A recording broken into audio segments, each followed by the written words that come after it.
ये कहानी है एक छोटी सी बच्ची की जिसको बहुत गुस्सा आता था, बात बात पे गुस्सा आता था। और जब उसको गुस्सा आता था तो वो ये नहीं देखती थी कि उसके सामने कौन है, और जो उसके मन में आता था वो सब बोल देती थी। कई कई बार तो वो कुछ चीजें उठाती और जमीन पे फेंकती और तोड़ देती। तो उसके माँ बाप बहुत परेशान हो गए, उनको समझ नहीं आ रहा था कि वो क्या करें। उन्होंने बहुत कोशिश करी उस बच्ची को समझाने की अलग अलग तरीके से, लेकिन वो बच्ची समझ ही नहीं रही थी। फिर एक दिन उसकी माँ ने उसकी ट्यूशन टीचर से बात करी, क्योंकि ट्यूशन टीचर ही एक ऐसी थी जिसकी कि वो बात सुनती थी। तो उसकी टीचर ने उसकी माँ की सारी बातों को सुना और उनको बोला कि आप चिंता मत करो, आने वाले कुछ दिनों के अंदर अंदर ही इस बच्ची का गुस्सा पूरी तरीके से खत्म हो जाएगा। उसकी माँ को समझ नहीं आया, लेकिन फिर भी उन्होंने कहा कि कोशिश करने में क्या जाता है। फिर उस दिन रोज की तरह जब वो टीचर आई और वो क्लास शुरू होने वाली थी, तो उसकी टीचर ने उस बच्ची से कहा कि आज हम पढ़ाई नहीं करेंगे, आज हम एक गेम खेलेंगे। तो बच्ची ये सुन करके बहुत खुश हो गई। फिर टीचर उस बच्ची के साथ में उस घर के पीछे एक दीवार के पास में जाकर के खड़ी हो गई, और उस टीचर ने उस बच्ची को कहा कि गेम ये है कि अब जब भी तुम्हें गुस्सा आए, तुम्हें एक कील लेनी है और यहां पर आकर के इस दीवार में गाड़ देनी है, थोड़ी सी, जितनी हो सके। फिर उस बच्ची ने टीचर से पूछा, लेकिन इससे क्या होगा? तो टीचर ने कहा कि जब ये गेम खत्म हो जाएगी तो तुम्हें एंड में एक प्राइज मिलेगा। फिर उस बच्ची ने बिल्कुल वैसा ही किया जैसे कि उस टीचर ने कहा था, यानी कि अब उसको जब भी गुस्सा आता तो वो जाती और जा करके एक कील उस दीवार में गाड़ देती। तो जैसा कि उस लड़की को बहुत गुस्सा आता था, तो पहले ही दिन वहां पर 10 से ज्यादा कीलें गड़ गई। लेकिन उन कीलों को गाड़ने के लिए उसको बार बार पीछे जाना पड़ता और जा करके उस कील को गाड़ना पड़ता। तो उसके दिमाग में आया कि जितनी मेहनत मैं लगाती हूं उस कील को गाड़ने में, उससे कम मेहनत में मैं अपने गुस्से को कंट्रोल कर सकती हूं।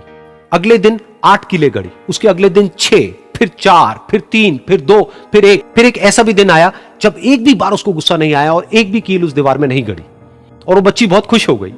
खुशी खुशी वो अपनी टीचर के पास में गई और जाकर के उनको बताया कि देखो मैम, आज मैंने एक भी कील उस दीवार में नहीं गाड़ी है, क्योंकि मेरे को एक बार भी गुस्सा नहीं आया है। तो मैम ने उसको थोड़ी सी शाबाशी दी और मैम उसके साथ में उस दीवार के सामने जाकर के खड़ी हो गई। अब मैम ने उस बच्ची को कहा कि गेम अभी खत्म नहीं हुई है, अब तुम्हें क्या करना है कि जिस भी दिन तुमको बिल्कुल भी गुस्सा नहीं आता है, उस दिन के एंड में तुम एक कील को इस दीवार से निकाल दोगी। तो बच्ची ने वैसा ही किया, लेकिन क्योंकि कीलें बहुत ज्यादा थी तो 1 महीने से भी ज्यादा टाइम लग गया उन सारी कीलों को बाहर निकलने में। लेकिन एक दिन ऐसा भी आया जब सारी कीलें उस दीवार से बाहर निकल गई। फिर वो बच्ची बहुत ही खुश होकर के अपनी टीचर के पास में गई और जाकर के बोला कि अब उस दीवार में एक भी कील नहीं है। तो उसकी टीचर उस बच्ची के साथ में उस दीवार के सामने जाकर के खड़ी हुई। उसने देखा कि एक भी कील नहीं है दीवार में। फिर उसको उसकी एक फेवरेट चॉकलेट गिफ्ट करी और बोला कि तुम इस प्राइज को जीत गई हो।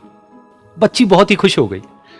फिर टीचर ने उस बच्ची से पूछा कि क्या तुमको इस दीवार में कुछ नजर आ रहा है? तो बच्ची ने कहा, नहीं मैम, इसमें तो कुछ भी नहीं है, सारी कीलें निकल चुकी हैं। तो उस टीचर ने कहा, एक बार ध्यान से देखो, शायद कुछ नजर आए। तो उस बच्ची ने दोबारा देखा और कहा, वो जो कीलें मैंने गाड़ी थी उसके कुछ निशान मुझे नजर आ रहे हैं दीवार में।